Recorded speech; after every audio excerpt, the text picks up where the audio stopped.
Welcome to the Tech Egg. Don't get scrambled. Enjoy the video. You start with Essentials.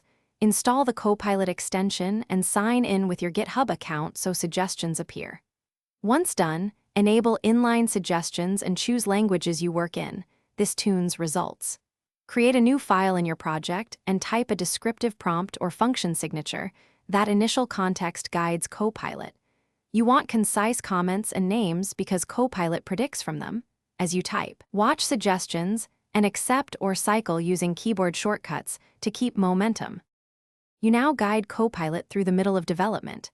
Add a comment that states intent, then a small example or type annotation to condition suggestions. Make sure to accept a suggestion only after scanning it. Edit immediately to match style or safety needs.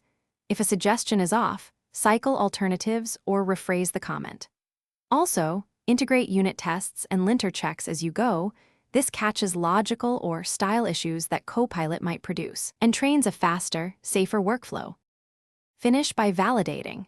Run your test suite, review for security and edge cases, and refactor generated code into clear, maintainable functions.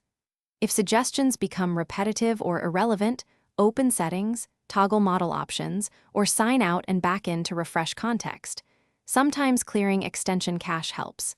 If Copilot produces incorrect or sensitive code, stop, edit manually, and file feedback so it improves. One troubleshooting tip: disable other extensions temporarily to isolate conflicts when completions misbehave. Try that first. Thanks for watching. Consider subscribing if I helped unscramble your problems.